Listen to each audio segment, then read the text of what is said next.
need to show DNA proof for that. They need to show DNA proof in that regard. We could talk about, the misconceptions, but when you start to deny the African DNA and so forth, you're just starting to go into fantasy land. It's like me telling somebody next door, hey, you know what? Harry Potter is my neighbor or Obi-Wan Kenobi is my uncle. Because it just starts to fall into that territory. And I'm like, all right, I can't have this discussion with this person anymore because they're going to go nuts or they're going to try to threaten me.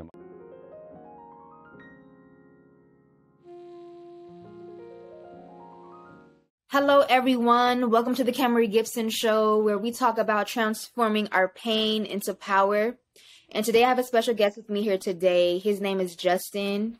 Justin, if you want to go ahead and introduce yourself to the audience. Good evening, everybody. My name is Justin, DJ, artist, writer, entrepreneur, creative, activist. Definitely a mentor to a lot of people too throughout the years. Born and raised in LA, I'm from the West LA area. Do love to travel, do love to build knowledge, do love to build with other folks, right? I got my brand too. If y'all want to tap in with me, I got you covered on that note as well. But thank you again for this opportunity, Kamerie. I truly appreciate that. Let's do the basics first. Me and you met, it's going to be 7 years, almost 7 years. Yes, it's about 7 years. I met you when I was 18 years old, my senior year of high school. We were at the Brotherhood Crusade, remember, recording a radio show. And I forgot the young woman's name, but she had brought you on as a guest. Oh, yeah, that's right, because she was a friend of my other friend. Like, she was her cousin, so that's how I met her. And so she was like, did you want to check out? I said, sure, all about making an impact as an activist. So I said, I'll stop by. Yeah. When I met you at that time, that was 2015, what were you up to? I was just now about to graduate from, community college, right? And then transferred to Dominguez Hills that same year. So I got my AA degree because, at that time they were offering, they were just offering like AAT and AST, meaning like, transfer degrees with your associates before you go to your, university of your choice. That's when, I was able to go. And so I started at Dominguez Hills that same year as a transfer student in the fall of 2015. Okay. Got you. Dominguez Hills. And how was your experience like when you went to Dominguez Hills? I know you graduated. Oh, it was great. Like getting to know like other Black folks there, seeing like a whole bunch of Black folks there. One of my friends joked with me and said that why don't they just call it a HBCU in itself with the fact that there's so many of us, attending there, right? And I said, that's a very good point. But I would love to see them, designate as a HBCU, if you will. That's cool. I didn't know that Dominguez has so many Black people. Mm-hmm. Why do you think that is? Why do you think that is? The location? I was thinking the location. Yeah, I think it's the location also because I think since like 1960 or so, people started going there, and because, Black activists at the time were demanding, we want that education too. We want access to higher education near our community. So like near Compton, of course, near like those who stayed like in North Long Beach, I guess, who wanted to still be close by their house. All of those as factors for sure. I didn't think about that. No, for real. A lot of people, in my neighborhood went to Dominguez as well. Really good school. What did you study there? I have my bachelor's in history. I'm really thankful for that. So I was definitely, under that program, I studied, world history. And I, took extracurricular courses like, it was one in Africana studies, and then another about, modern colonial, like Africa, where it talked about, I learned about, Gold Coast and now what they call Ghana. It was just so like some pretty interesting stuff. And of course, other influential individuals like Dr. Frantz Fanon, Black Skin, White Mass. It was a lot of like great stuff in that course. The professor, she was really dope too. She had came from, I think, Seattle before she came out here, if I recall correctly. Mm-hmm. Okay. Frantz Fanon, that's Wretch the Earth, right? Mm-hmm. That's the author of that book. The same author of that other book. Yes. Okay. The other book you mentioned. Okay. I don't know why I'm just now discovering all of these. And it's so crazy in like activism, in this fight against or towards dismantling white supremacy. You forget about how important it is to like talk to the people who study what would that be? I know there's psychiatrists. So what would that be? The mental aspects what were you going to say? I think it's like the psychiatry of like the individual, like we talk about the psychology of the individual, right? When combating against, that supremacy, right? That white supremacy, but also what's not talked about enough is also combating Arab supremacy and Arab imperialism. And we see, when you brought up like the coach part, we see certain individuals in our communities who take on certain last names and, speaking Arabic as if that's black. I'm like, no, there's nothing pro-black about what you believe in. You talk one, that's what I'm saying. You talk one thing about the transatlantic slave trade, but then you ignore the Arab slave trade. Then they also ignore the fact that, Mansa Musa was a slave trader. So that's why I say I don't glorify Mansa Musa, by the way. I let that be well known. I'm well studied in ancient, modern history, and I tell people about like certain individuals. I will not defend him. It's because we talk about the Malian Empire and the fact that you and I are both pro reparations and how deep it goes. We could definitely address that too. Yeah. Oh my gosh. I'm already listening like a little student in your class. Thank you. I appreciate that. No, for real. Also, I wanted to talk about what we talked about off the record earlier. Is that book you had put up? Could you put the book up? You still have it? Mm-hmm. It's by my mentor, Casual of Hieroglyphics. Brother Jonathan Owens. He's from Oakland. Hieroglyphics, the Bay Area hip hop group. Yeah, he wrote that book, right? And he he's did a whole lot of knowledge. Like I think it was like 2013, 2014 was the debate scene. So for people who know about Saw, Netter, and all those other guys, they're probably familiar with Brother Jonathan Owens and the Magi Study Group. And maybe also, there's so many other people out there that debunk the pseudos and the revisionists who dwell among us. But what was your next question, though? No, for real. The pseudos and revisionists. Who are those people? And could you give me some examples of what type of they do? You might want to not put their names in the title when you edit that part up when I mention them to you. For safety purposes. But the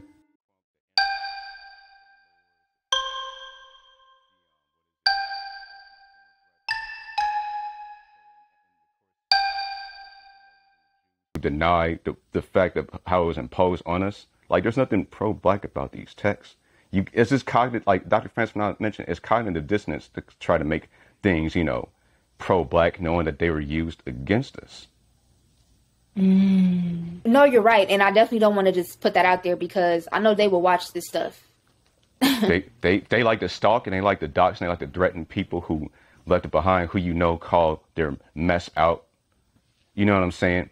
And also, I got daggers for those guys talking about real indigenous Americans. Guess what? You see in both our DNA that we have the indigenous Americans in our blood, but that doesn't mean that it was like all, black or whatever, because they need to show DNA proof for that. They need to show DNA proof in that regard. We could talk about, the misconceptions, but when you start to deny the African DNA and so forth, you're just starting to go into fantasy land. It's like me telling somebody next door, hey, you know what? Harry Potter is my neighbor or Obi-Wan Kenobi is my uncle, because it just starts to fall into that territory. And I'm like, all right, I can't have this discussion with this person anymore because they're going to go nuts or they're going to try to threaten me. I'm like, all right, we're good day, sir, ma'am, but I can't help you at that point. That's just another way of putting it. And what you're saying is that people are including Africanness in everything, or they're trying to get rid of Africanness in everything because they're trying to erase certain stuff, or they're trying to like revise stuff so that it looks black or pro-black, but in reality it isn't. Especially when people talk about claiming to be Muslims, Christians, or Jews. And again, my brothers to the slave trades, the imperialism. I forgot to tell you, right? My third great grandma, on my mom's side, has like Indonesian blood. That's on the Asian side. And look what they did to Indonesia. I tell people I would not go to no Indonesia, Malaysia, or Brunei because of that, because of how Muslims destroyed structures there, or divided ethnic groups among there. It's a whole history about that, but I'll definitely show you more in person too. But that's why I tell people, if you go over there, just go to Singapore if you're going to go to that part of Southeast Asia. If not, just stick to Vietnam and Thailand. There's a whole lot to delve into in that regard. But yeah, they try to make things black or pro-black when they're not even black at all. When you look at the actual text in regards to the religious part and the revisionism that these folks push. I'm listening. Can we go back to the Arab slave trade that you mentioned? Could you talk about that? What's that about? It lasted for 1,000 years, right? It definitely predates the transatlantic slave trade. It was where, men and women, right? Definitely boys and men were castrated, taken from East Africa. Islam was forced on them. So I remember hearing someone trying to tell me that's the black man's religion. I'm like, no, it's not. That was used against the black man. You were Arab money, black man. So I was pointing out, this one dude got mad at me. I'm like, what are you getting mad for? I'm just pointing out the facts. You're trying to get mad because I'm pointing out what's factual to you. And I was like, if it's so great, go move to the Middle East, right? Go move to South Asia. Or, go move to, Indonesia, where one of my third, great grandmas on my side was born and from, has blood at, and see how great it is out there. You'll get a real taste of it. You'll be begging to come back, out here. And that just ended the debate right there. So the dude had nothing more to say about it when I pointed that out. And Justin, we're not like professional like therapists or psychologists or psychiatrists, right? So we don't study fully the mind, right? The human mind. But from what you've learned in your history lessons with your degree, like, what do you think it is that's preventing people from accepting the truth that you're bringing to them? Because you studied this, you read those books, you are with this knowledge. What do you think is preventing people from like accepting the truth? I think a number of factors, right? Again, like, Dr. Frantz Fanon mentioned his term cognitive dissonance. That's for sure one of them. Number two, delusions of grandeur. And, number three, people just refuse to listen, or they just want to get mad and argumentative, even if you present it to them. And then also the facts of reality. Like, I guess it's like double standards in mainstream media too. Like, oh, you can't criticize this, or you can't point out what's wrong with this. You're just supposed to ignore it. Like, don't speak out against it. I think that became like a huge problem to where like now something that becomes a problem, pardon me. Now all of a sudden, no one wants to tackle it anymore, or becomes so widespread as like they fold, right? So why would I let someone or some group undermine my will? So I want people to actually, think critically, use logic, think critically, be rational, and you'll actually, liberate yourself from all of that. That's one of the key steps is like, not just among our people, but definitely among like other people's as well, right? Think critically, you'll be able to liberate yourself from it. I have that same message for Caribbean Americans, right? For, the immigrants from like Africa who come out here and so forth. Like I said, right? Pro reparations, but I do have love for all peoples. But at the same time, they're to respect, our heritage, right? Our lineage, what is owed to us as African Americans. That's a given. Because, you would never see me go to somebody else's country and say, hey, you know what? Now I'm one of you guys. Now I'm going to be a pretender and just, take what's owed to you instead. Or, take what's long been entitled and, now it's mine. No, I can't move like that. That's very dishonest, if you will. And it's very dishonorable. I had to put it that way. Oh, yeah. As I'm listening to you speak, earlier you talked about Mansa Musa and the Mali people, Mali Nation. I just started to learn about that not too long ago. And I know he was like one of the richest people in West Africa. What are the facts on that? Yeah, he was one of the wealthiest, right? They said that today he probably well worth over 400 billion. But again, he also owned slaves. He was a brutal ruler and definitely, one who advocated for, Arab supremacy in that regard, attacking nearby kingdoms and city-states just to enslave them and so forth. And then again, right, we talk about the forced conversions part.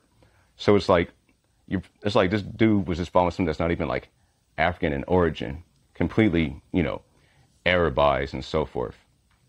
But I think it was his nephew like decades later that was way more, better as a ruler and more kind and so forth. But still, it had enough of its problems in that Mali empire. So I can't defend, again, Mansa Musa. When you study the man in full, you'll see exactly why. The slavery, of course, being one of the factors. Okay, I love it. I have two questions now from that. First question is, what is it about religion? Because you mentioned converting, right? Different, yeah, like converting to whatever. Forced conversions and imperialism and conquering. But go on, my bad. I just had to. You're good. I wanted to know, what is it? Why what might be the reasons that rulers, people that lead large groups of people, what is it about religion that is so influential that they want people, they kill people sometimes to convert to that side? They use it to grab power controls, to intimidate fear among like a less educated populace. And they have like enforcers, like do as I will say, like, you know, certain types of guards or, you know, a law enforcement system, like walking around, you know, very authoritarian, you know, very tyrannical or fascist. We'll just call it, you know, oppressive, right? Because oppressors come in all colors, shapes, and forms and so forth. That's a universal trait. And, you know, I stand against oppression, point blank. So, yeah, they use religion as a tool to control people, to divide the masses, and, you know, to also, again, conquer nearby peoples, city-states, nations, kingdoms, empires, etc. And is it the spiritual aspect of religion that is powerful, or what do you think it is? Like, of all things, why do we use religion? It's psychological, right? You grab someone's attention, tell them that they're worthless, right? You take control of a people's, you know, mental health, and combine that with a lack of education, you know, you're able to manipulate people, right? And then people are saying, you know, never question the elders. And I say this much to everybody: question the elders too. Hold them accountable the same way as you would someone the same age as you or younger, because they're not exempt. I even tell people who I've mentored, hold me accountable if I'm in the wrong with something. Address me, right? You know, pull me aside, do what you have to. Even if I am like, you know, a mentor or a leading figure, do what you must. Don't feel bad about that either. I love that. Yeah, I think that's No, go ahead. Sorry. Go ahead. I said that's just one of the factors for sure too, but my bad. Go on. No, I love that. Like, hold me accountable. It's a must. You have to do it, because that goes back to my other question. Now that I'm learning so much more about history, I'm starting to see that, like you said, oppressors come in all colors, shapes, and forms, you know. So what does blackness even mean, and how unified is the African diaspora, like, truly, if this is the, like, reality of what Africans did to one another, you know? The only way that there could be, like, you know, true unity among the diaspora is, you know, is that understanding, right? Is that, you know, not trying to impose one's will into the other, not trying to undermine and rewrite, you know, our history. I will never go to Brazil and tell Afro-Brazilians, hey, you guys do this, right? I will never go to Haiti and tell the Haitians, you know, you guys need to move like this, or now I'm one of you. No, that's dishonest. But for some reason, right, we've had people who came over here trying to undermine us and so forth. You know, like, that's why I use the term pretender, you know, to blend in and, you know, knowing that they have like a different history and so forth. Yes, genetically identical we are to each other, but again, different histories. Like, if something happened to my cousin, right, that doesn't mean I'm entitled to what he gets out of it, or if he like gets a victory or a promotion, or whatever. It doesn't mean I'm entitled to it. You know, that's his life, that's his, you know, thing. But as for like these different peoples, yes, it goes the same in that regard. So if you're wondering how do we unify, you know, the African diaspora, again, that whole thing of, like, you know, logic, freedom, science, liberty in all forms, those are among the steps towards doing so. Understanding one another, understanding our history, you know, knowing what the wrongs are. And, you know, it's like, you know, how do we move forward? That's what I would say to somebody who would come out here and they would talk to me about that. Mm. So how much of the chaos and confusion is really on white imperialists now that you say this? It's still very much, you know, I'm still very much holding, you know, European and Arab imperialists accountable for what they've done throughout the continent. Don't get me wrong, especially with the religion part, you know how critical I am of all this stuff.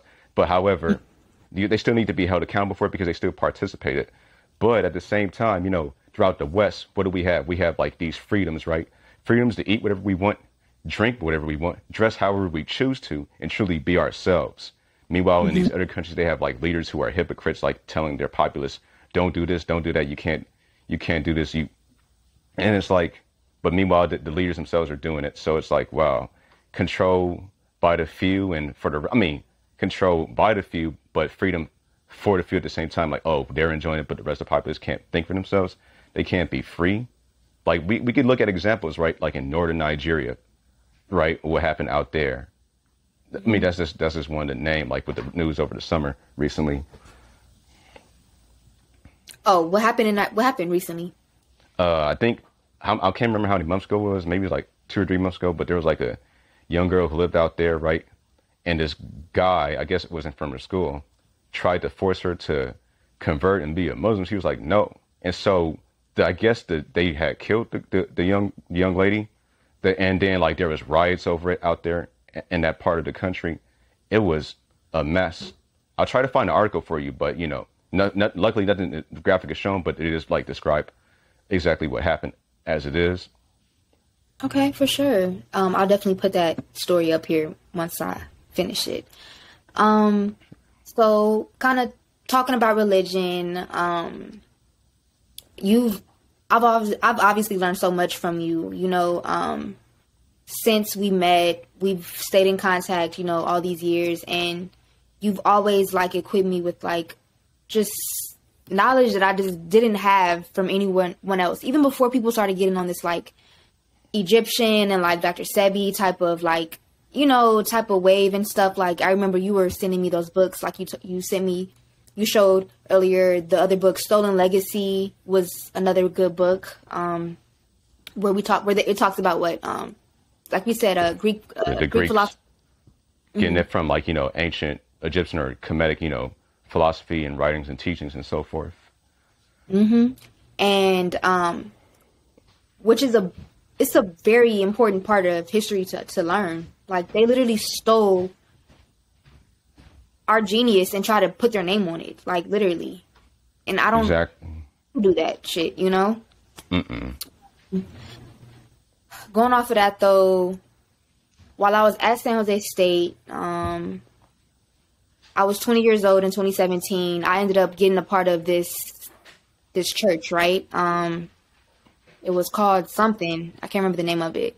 But I liked it at first. I didn't really go to church growing up. I would go every so often with my grandmother.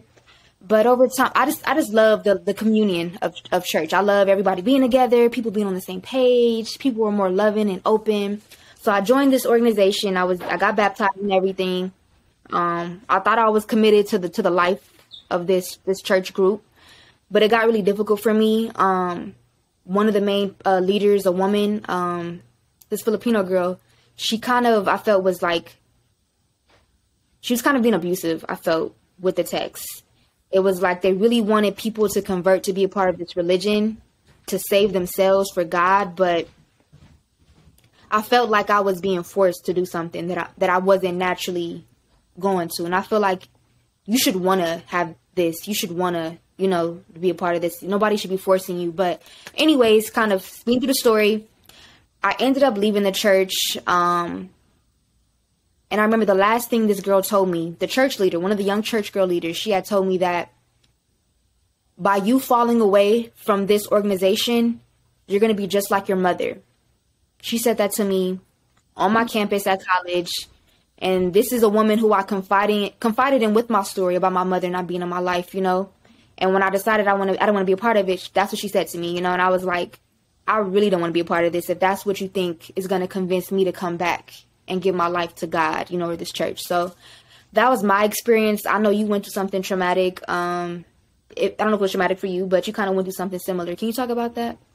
Yeah, like me, like, of course, from my background, right? Was it like being a Christian so far growing up? Because of my grandma on my dad's side, growing up and living with her too, as well, like similar to your story as well.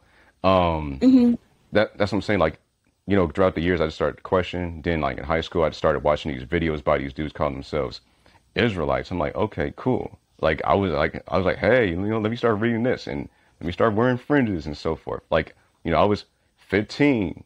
It was 2007 when I got into this stuff and like YouTube. So then around like, 2010, I started asking questions. I'm like, you know what? This stuff is nuts. Like, first off, who are you to tell me on what day I can't buy something? Who are you to tell me how to dress, how I'm supposed to dress, right? You can't mix fabrics, or, oh, you want bacon? You can't have that. You want shrimp? You can't have that. I'm like, I started thinking to myself, I said, you know what? I've been depriving myself of food that actually has like benefits to it. By the way, people, there's nothing wrong with eating like, bacon. Just treat yourself. There's nothing wrong with eating, shrimp, crabs, and lobsters. like I said, these foods actually have benefits. People don't realize that. What it is just the carbs and the sugars, as I've mentioned. Like, you know, people eating so many carbs and sugars, that's what's causing the problems, and not the red meat, right? There's plenty of benefits to like fats. So like, you know, grass-fed butter, coconut oil, and so forth. But again, I just found it really crazy. I just started thinking to myself, why am I letting, you know, some dudes, right, who stand on the corner, who make videos all day, harassing people who look like you and I?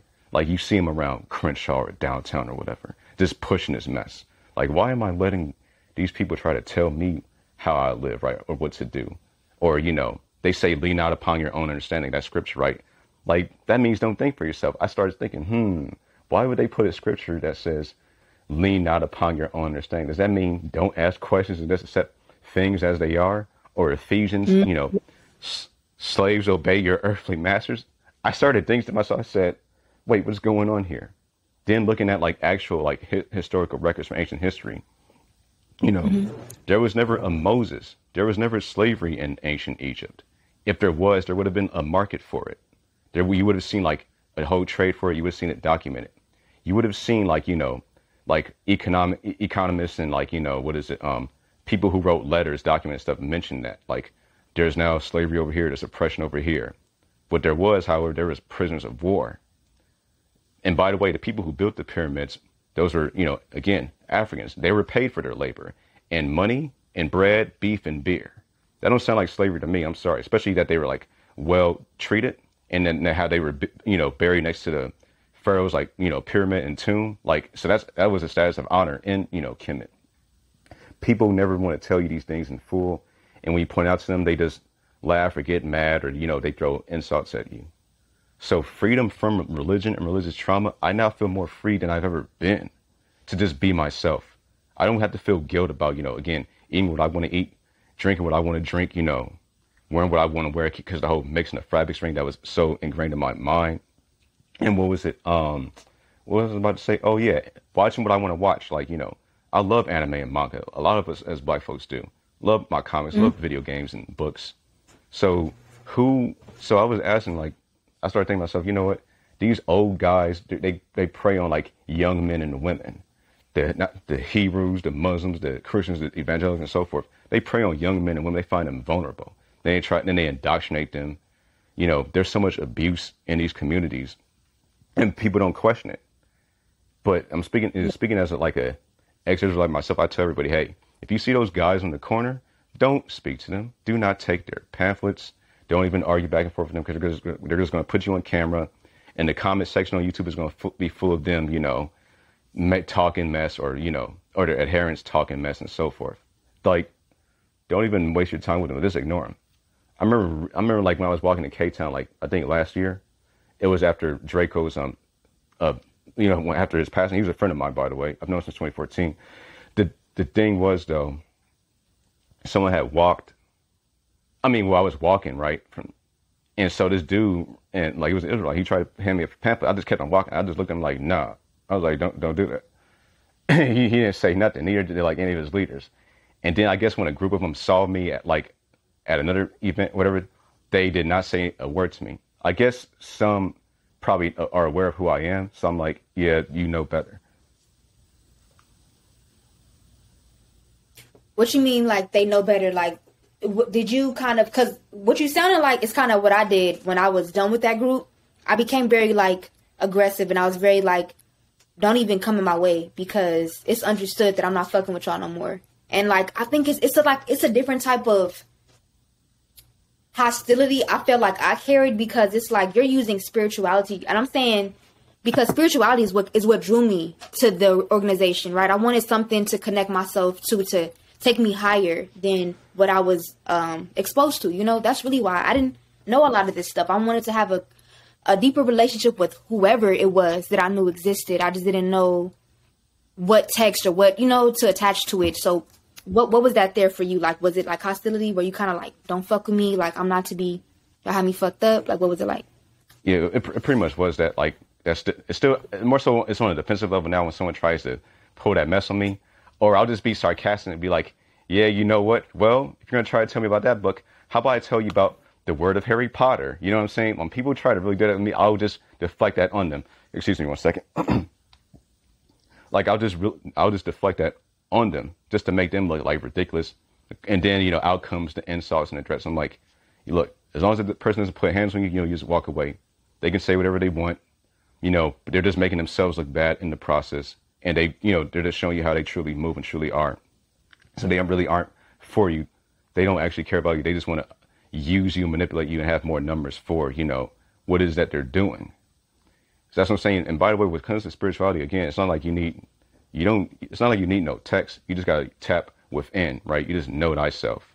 That's how I freed myself completely, especially after studying ancient Africa, right?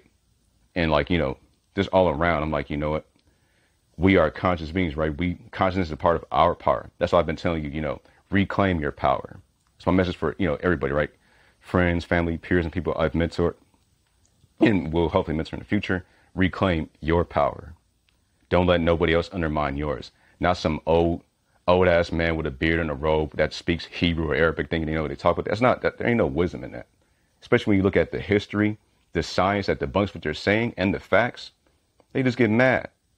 And they get mad at the people who leave, then they have their, other adherents stalk, try to dox, and even try to threaten or hurt them in real life. So I tell people, hey, be very, very careful, with that, in that regard.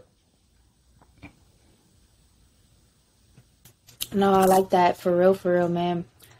There's something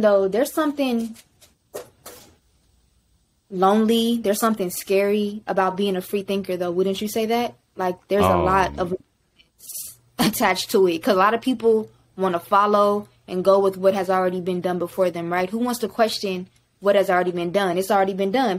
My grandma did it, my daddy did it. It got to be right? So can you talk about that? Because I know you felt it. I know I experienced it all the time. When God gives you that gift of curiosity and you want to know the real truth about it, you're not going to always be met with enthusiasm or support. You might even isolate yourself the more you read and learn. So what has your experience been like with that? As a free thinker, I stand all the way on my 10, right? I stand 10 toes down on it. I'm not afraid to, ask questions, right? Especially after the path, that I've went through and, where I'm going for it. Again, I say that as actually liberated me. It's liberated millions of other people who are also now free thinkers and free from indoctrination. If I might put it that way. There's plenty of people who still are afraid to ask these questions, right? And who are stuck, mentally enslaved and so forth, cognitive dissonance. They're just, still stuck in there. They're not asking questions. They're not even trying to do so. They just want to be subservient. How you going to win if you ain't right within? You know what I'm saying? If you're not free, if you don't actually free yourself all the way, if I may put it that way. No, yeah. What would you say to the minor who is under their parents' guidance and they have no choice but to follow this religion because their parents are making them do it? What would you say that they can do? Little Justin like you, who has their own mind, what would you tell them to do until they're 18? I got some advice for them that worked for me. Just play it off right. Just be like, yeah, whatever. But it's like, I know that these religions are being used against human beings. It's like, damn, my family doesn't get it, and I'm the only one. Just keep pushing through, right? You'll actually find other free thinkers along the way in school, whatever job you get, and so forth. But it's for a kid who's still in middle school or even elementary, right, and going into high school, you're just you know what, I'm truly me, but I just have to disguise myself at home, right? So just keep pushing through, talk to other mentors, right? Of course, the older kids, right? And those, young men who also be the brother that you never had or the sister that you never had for the ladies and so forth. Speak to them about it. To be like, look, just keep thinking, just keep asking questions, right? And we know that because they'll be like, and my family was the same thing, or my experience, I felt the same thing too. And now I'm free. And now I'm good. I love that. Because that's a real thing. People really be going through stuff like that. Really religious parents. Okay, So that's for the learners. Now for the grown folks, people who've been religious all their life, and they're just now coming in contact with truth, with facts and evidence that what they believed in did not really happen because there's no evidence, nothing to support that. So what would you say for the adult who has to uncondition themselves from the conditioning they've been having their entire lives. Again, like, just think about the society that you live in. If you have freedoms, be thankful for that. Start asking yourselves, why do we have these freedoms, right? I should be more grateful for the fact that I live in like a more free country compared to where these religions are predominantly practiced, where there's like little to no freedom at all, where you can't ask questions, where if you leave, they kill you, I don't, and it's like, you're not forced to dress a certain way over here in other like freer countries. No one could tell you what to eat or what to drink or what to smoke, or whatever, right? However to treat yourself. I would say that to those, folks who are grown, like, especially, I actually did help free somebody from like religion. I helped a few people do that. And I even helped prevent somebody from, joining, going down the path that I went of, the whole Israelite thing. When I was just talking with them, I'm like, look, I gave you the historical facts here. You do with that with what you will, but I'm just also being logical right now. Sound good? I usually just do it that way too. Mm-hmm. Yeah, I love that, because especially with our people, we want people to get the message. We want people to get the insight, the knowledge, right, that you got. But they may not always be able to digest it the same way we can. Like, we're more tough. Like, we're more logical facts. Like, I can deal with that. I could put my emotions to the side and be like, all right, this shit is fake. This shit is whack. Sorry, daddy. Sorry, mama. Everything is a lie. Get over it, But for those that are more sensitive, it's okay, who are more attached to their religion. Like, it's okay. I understand. Like, it's scary. It's scary to, like, navigate life. And if you don't know yourself, like, well, how would I, so I like that you're being mindful of how you share that information, What do you think the African American should be attaching themselves to, if it's not religion, if it's not any of these other organizations, in your opinion, because of, what is it, the false pro-blackness that people promote that's in them? What should they be attaching? The revisionism. Go ahead. I would say, attach ourselves, actual like liberty, right?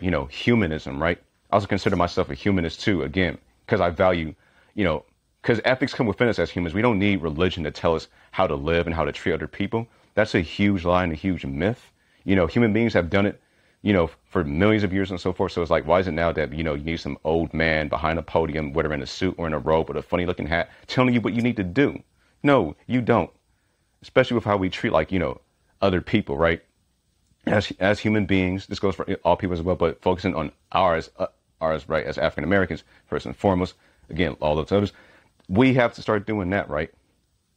We have values, right? There's even a book called Black Non-Believers that I plan on picking up soon. It's by like this, I think the dude who wrote it, he's a professor or something like that. But I saw the reviews for it. I'm like, hey, I might pick that up soon. It looks pretty interesting. That's what I'm saying. We just start cherishing that more, right? Cherishing liberty, right? Freedom, being able to think, being able to be ourselves, right? Loving ourselves individually. Because at the end of the day, I give my life meaning, not some old man or woman or whoever behind a pulpit, with a robe or a suit or any of that. No, they don't give my life meaning. I give my life meaning. I know what is. You know what I'm saying? You don't need no religion to do that at all. I love that. And I'm so grateful that as young as I am, like, that I'm able to have access to this information because of YouTube and social media. Let's be real. That's why a lot of us are being enlightened so young, as opposed to our parents, because of the access to, like, our parents would have had to go on to the libraries to get this information or go to college. And for those of our parents who did not go there or didn't have communities to awaken them, like, they're kind of in the dark. They're kind of lost still. So super grateful to learn that God is actually in me, like, I'm not separate from whoever this higher power is. Everything that I need is right here in me. Because if you think about it, if you were stranded on an island and there were no Bibles, would you still be able to be considered a devout Christian? Or are you not, because you're not going to church? Like, all type of stuff like that. Like, am I not, because I don't have this, I'm on a stranded island, So I think about stuff like that. Oh yeah, that's for sure. Like, people do ask questions like that, but you have people be like, oh no, I have my, quote unquote faith, right? And again, right, that infinite consciousness, dwells within us because it is us, right? I think I'm gonna show you that, that holographic universe theory, or the Gateway Experience project that was released by the Monroe Institute that CIA has. There's some pretty interesting stuff where it talks about that, right? The consciousness, the lucid dreaming, the astral traveling, and so forth. Again, if we are, then therefore I am, therefore you are, right? Because infinite, right? Limitless beings we are. That's one way I look at it too. That's what liberated me. And now, never again will I be fooled by someone on the corner, right? Or some old person who looks like you or I. Even if they're a black foreigner trying to tell me what is or what isn't. And I'm like, is that so? I'll usually speak to them in a Shakespearean prose, combined with how we speak to usually dismantle it and also to show my sense of humor. I love doing that. I love how we both do that. Because, me being an INTJ and you being an ENFP, that's probably also why we have like a powerful friendship in that regard too. But that's just one way I would just tell other people, again, to go about it that way.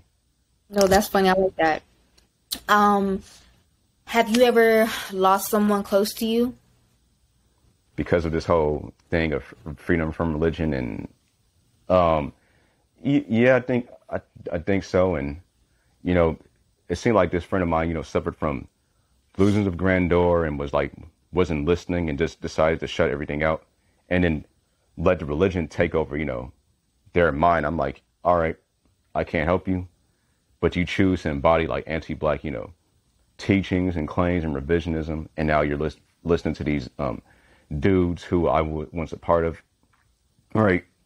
So it's like now, I can, you can just help yourself at that point. You can't help everybody. They can only help themselves. You can just tell them what it is from there. How about you?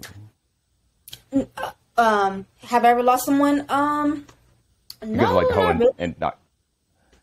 Okay. Oh, because the whole indoctrination thing. I got you. Yeah, no, not personally. I don't know. Like, I think just that thing I went through in college was like, to be honest, I was the friend that got lost to the religion. Like, if I'm doing something, if I'm really passionate about it, I'm gonna like obsess over it and be fully in it, like blown out. So I was the person that my friends were scared for. I remember my best friend in college had actually said, I'm gonna call your parents and let them know that this cult is like, it's got you all changed up. I remember I stopped going to college parties. I stopped hanging out with my friends because we weren't doing nothing, I guess, in their eyes that was holy. I stopped smoking. I stopped drinking, which was cool. Those are good things too, But I just got really attached to my church family, and that was all I hung out with. I didn't listen to hip hop, nothing that was vulgar. And I would be lying to you if I told you that experience didn't change how I viewed religion and my respect for people, because although they were very extreme, like the level of organization that they had there was like, it was unmatched. And I've never met people who were more committed to what the Bible actually said in my life. Like, we actually followed what that Bible said. And like, I'm not going to even knock all of it. Like, I'm not going to lie to you. We had one of my favorite aspects of the church was every Friday, they called it like disciple time. And, I went to school in San Jose, but the main church was in San Francisco. So we had church at San Francisco State's campus, but like in their theater. So it would be like SF State students, San Jose, UC Berkeley, Stanford, Cal State East Bay. And we would all congregate on Friday evenings for like 2 hours. We would all carpool too. And we would go through different scriptures. The preacher would preach. And I'm not going to lie, I loved it. I'm an Aquarius. We love socializing. So I'm with a whole bunch of other 20-year-olds, 30, 40-year-olds, and we're all praising God. And we're all like committed to be the best disciples that we can be, I love the accountability that exists there. I had a discipler who was older than me. With her, she would come to my dorm and we would go over scriptures together. She would ask me, what was I struggling in my faith? And I'm saying, don't get me wrong, this is something that could have been done without religion, right? It could have been like a family, right? But it took religion, I feel like, to hold people accountable to a regard that most humans aren't selfless like that. Like, it was so crazy. Like, they would say that every brother and sister should be at church every Sunday, and if someone can't get to church, you make sure that you get them. So if somebody didn't have a car, that was not an excuse. somebody would go and pick them up, no matter how far they were. You know, like no one was left behind. And I never had that anywhere else. Like I've never had people actually, like, I feel like care for me. Like if I was running late Sunday morning, they were like, "Are we waiting for Cam?" You know, car full of 9 people. We all going to church on Sundays. Another thing I want to touch on is dating was so pure. Like I had the best dates with these men. You know, they call them encouragement dates. So what would happen is a brother in the church, he would ask your discipler, like I told you I had a discipler who's a woman. He would ask my discipler, "Hey, how's Kamerie doing spiritually? Like I really want to like get to know her more, you know, blah, blah, blah." And she would tell the guy or his discipler, "Hey, Kamerie's not doing too well. She kind of needs to focus on this, you know." Well, because of the relationship we had, you know, I was being vulnerable, so she knew what to tell them. I love that, you know. It was like protection. They call it protecting your heart, you know, because the guy could be off too. He could not be all the way good in his faith. She would ask his discipler, "How is this guy doing?" You know. So I love that. I remember I went on 2 dates. One date, one of the guys, he like wrote me like a handmade card, and he got me my favorite Snapple lemon tea that I told him I liked. It was something crazy. He had pulled up a scripture to go over with me that I reminded him of. Just stuff but also when we went on dates, you never go on dates by yourself to not tempt anyone, you know. So you always went either in like a pair or like a quadruple pair, which I love too because it takes away the nervousness and the safety of it. Another date I went on, I'm almost done. It was in the morning at a garden. It was Sunday morning at a garden, a flower garden, and one of the brothers had made all of us breakfast. It was me and my discipler. He had a little picnic basket, and he had like scrambled eggs, bacon, pancakes, and he brought it to the picnic bench in the morning. He had the Bible and everything. He said, "All right, sis, turn to this scripture," you know. And we went over. He said, "Okay, this is something I want to share with you that I thought of this morning." And I'm like, where am I ever going to get this quality of people at, you know? But I just wanted to share my experience, and like there were good things and great things that came out of that. And since that experience, I didn't let it stop me. I've become a part of several churches in Texas, LA. Like I love, you know, who the church brings and attracts. Like I love people. So I just want to share that. But what do you think about that? I guess more so for you is more about the community aspect, but still the strictness, the indoctrination and so forth. See, my thing is this, right? We just have to embrace community overall, right?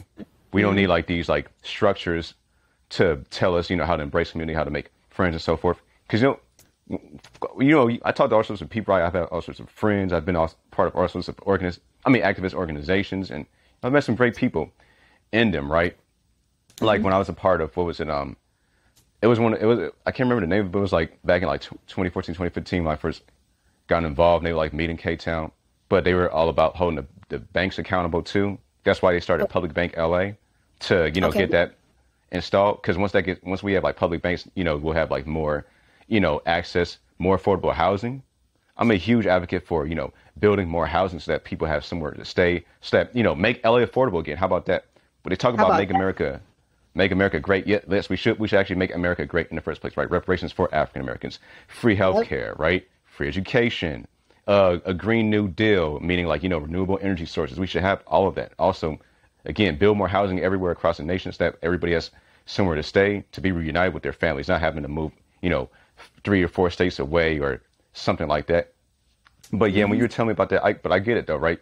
You were also in search of community, which is a great thing. But again, you know, you don't need like no religion for it. You also don't need the whole craziness of people trying to tell you what to do or what, you know, how to live and so forth. But in fact, I'll even like see some other like cool resources in like wellness groups to check out around LA. Like a friend of mine, she has a podcast. I'll send that to you. She also has something called the Lo-Fi Experience. You know, if I'm allowed to share the name, yeah, you can check them out. You can check her stuff out too. Again, Black woman owned. She's very dope. She does host like meetups to like paint and sips at the park. I think she brings the wine, or you can bring your own wine. But if not, she'll have like extra wine for everybody available there. So like different parks. I'll send you the podcast and stuff. Then just recently, there's also there's like the Heart Department now, which is in the Arts District. Again, that's like Black owned, or as I should say, Black woman owned. free wellness services and so forth. Yeah, for all these other cool resources and like event pages and stuff, I'll send them to you. Like, there's Secret Los Angeles, LA bucket list, a lot of cool things along our city of stuff to do. So I love to share that, with you, right, and with all of my friends and so forth. Oh no, for sure. We're definitely similar in that, and we have similar like interests, and like I feel like we will go to similar events too. So definitely share those with me. So speaking on LA though, what do you have to say about what has happened over the last 10, 15 years of us being here in LA?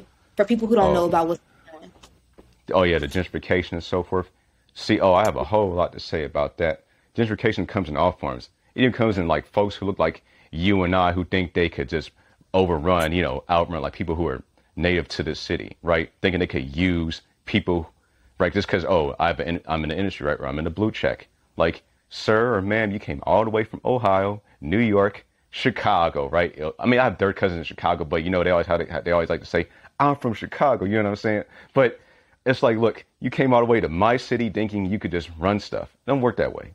And then as for like the other gentrifiers, right, whether they're like, white or Middle Eastern or Hispanic or like certain Asians and so forth, just anybody with that wealth, they just think they could treat people however they want in neighborhoods that have been like historically, black, or even like in their historically, neighborhoods that we call like, of other like groups, neighborhoods that were like historically, Asian or Hispanic or, Native American or like poor white folks or whatever.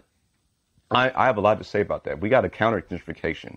We got to counter corporatism and corporate greed, which is destroying our city. I think it's a shame that I'm seeing black men and women, right, and even children sleeping on the streets, right, or sleeping, here and there. That is dangerous. Everybody deserves access to housing. So, when I am out, right, and if I'm like walking around like K-Town or any other area, if I see older, black man or woman ask me for change, I'm like, hey, you good, uncle? You good, auntie? I'll get you some food. You know what I'm saying? I'm like, hey, be safe and enjoy your day. I don't mind doing that, especially if I got it on me. That's not an issue. That's how we look out for other people. You just do it because, again, that comes with my, humanist views. In that regard, I don't need a religion to tell me to help the next human being out. You even see animals help each other out. You know what I'm saying? So when we see that, it's like, what do you need religion for? If you see other animals helping each other out, sometimes you see animals help another group of animals out. It's just very interesting, but they could just like, that's a great rebuttal when people try to use that excuse. And I'm like, no, sir, man. Ethics and values are inherent in us as human beings, right? We talk about the altruism, we talk about the selflessness and so forth, and we talk about the other traits. Hey, that's just what it is. No, you're right, man, Justin. But I feel like I've seen it getting worse. Like, I see more people sleeping on the streets, more people on the freeways and stuff. And it's a domino effect. It's like a cyclical, thing that keeps happening because lose your job, you're homeless, get on drugs. If you don't get out of that little, that bottom part, it's hard to come back up and, stay there. People don't, I think my biggest gripe with people is when people are they're just going to use the money for drugs anyways. And while that might be the case for some people or most, whatever you want to say, I don't know the actual data on it. It's still if I was sleeping on the floor, the actual floor, because I've been homeless, but I have my car to sleep in. I slept in shelters, there's different levels to homelessness too, So if I was sleeping on the floor with fucking rats and roaches and piss is at spit, I would probably be wanting to be high out of my mind too. I would probably be wanting to be on drugs just as much if I didn't have a support system, if I didn't have trustworthy family. There's a lot that goes into it too, and I think mental health is a real thing. Mental illness is a real thing. And I think if you don't have the right resources or people around you to keep your mental in check, because for me, people had to keep my mental in check, because how else will you know something is wrong with you if no one is able to convey that to you, if no one sees it as wrong, So I don't know. It's a lot of stuff that is around it that I think is just so fucked up and selfish. And it's you don't know what it's like to be there, so how could you be so judgmental and critical? Have you ever been in a predicament where you can't ask no family member for rent money, where you can't ask nobody to have you ever been in a situation like that? Have you ever been the only person, somewhere by yourself? You don't know anybody and you got to figure it out, So I just think people speak out of their ass and they speak from like elevated platforms when they criticize homeless people. Thank you. I've been meaning to say it too, especially when I've met some of these like, super bougie or bourgeoisie folks, right, in the industry and so forth who make these comments. I'm like, excuse me, what did you just say? I just usually check. I'm like, do you not know what some of these people have been through, right? They might have lost their job. They might not have like living family members, or they might have family members who are like super, toxic and so forth to actually help them back on their feet. And what about like friends who are actually like trustworthy? You don't know what this man, woman, or, person, or whoever has went through. And here you are like talking down upon them. You don't know them. You don't know their story. That's why I can't rock with that. So honestly, that's why I'm a huge advocate for like building more housing, because nobody should be homeless. No one should have to worry about the rent money or not being able to, or not having enough for, food or gas, just being able to have fun. I think everybody should be able to enjoy themselves. So I say this much, right? Go to that bar or that club or whatever, have a great time. Do treat yourself. I'm not saying like, oh, do it all the time. I'm not gonna lie to you, Kamerie. I like to gamble every now and then. Sometimes I'll take a trip to Vegas, I hit the slot machines or whatever. I'm like, hey, I had a great time. Doesn't mean I'm gonna like, overdo it. So that's what it comes down to, that, of course, honestly. But, accountability from others, the support system, and also self-accountability too. I've definitely learned self-accountability for myself throughout the years. And, it's definitely helped me a long way than that indoctrination has years ago ever had. All right. It's almost that time to wrap it up. Justin, I wanted to ask you, what would you tell the younger Justin before you read all these books, before you got your degrees? What would you tell the younger you before you freed your mind and found yourself? If I could time travel. Oh, go ahead, sir. What you say? I said if I could time travel. Go on. What was the last part of the question, Kamerie? My bad. Say it. No, yeah. What would you tell the younger Justin? What would you tell yourself? Like, would you tell yourself that you got this, that you're going to be okay? Like, what would you tell you? I would tell my younger self, you got this, right? Just pay attention, just be more consistent with yourself and everything that you want to do. Get organized, right? Remember, the power is always within you. Once you reclaim that power for yourself, you'll be good, right? You'll be on that right road, especially with meeting like these different people, growing your network, right? Knowing all these different folks, do work with them, right? Do stay in touch. Because, again, with me, like being introvert, right? INTJ and so forth, I usually do my own thing. Like, I'll be in the distance. But the funny thing is I always look out for other people, even as an introvert, like being part of these different orgs. That's the crazy thing, right? Me being introverted, but having been a part of these different organizations and so forth. And then, but Kamerie, you taught me a lot too, right? Especially with you, like, again, being more social and so forth. And again, I'm grateful for you and I'm grateful for our friendship. That's on everything. That is so sweet. Oh, I appreciate that. No, for real. Like, thank you as well. No, for real. Like, you really put me on game, for real. And you still do put me on game. And you've been a constant supportive friend, like, since the beginning. And it means a lot to me. Like, when I think about you, I'm like, man, this man has been consistent. And yeah, I just know that God wants you to do something with all of that knowledge that you've acquired about us, our people, the world. And I just keep sharing it. Share it as much as you can. Don't keep it all to yourself. Like, liberate as many people as you can, because, like I said, you definitely gave me something I probably wouldn't have gotten so young, I didn't have people like that around me. I still don't really, so I appreciate you too, Justin, for sure. You're very welcome, Kamerie. Because, again, right, we both grew up in the mud, right? Especially with me coming out of West Lake. People think West Lake's all nice. I'm like, no, just because you go down Pico or La Cienega. Like, I can tell people the whole history about all this. Like, it ain't all nice. Go down Adams and Hauser, right, where one of my aunties used to stay. I could tell you the whole history about it. There are people who are curious. I'm like, it might look like that now, but it wasn't always. But yeah, again, right, reclaim your power, tap in with that, consciousness, utilize the power of science, you'll just know yourself in that regard. You'll liberate yourself completely and freely.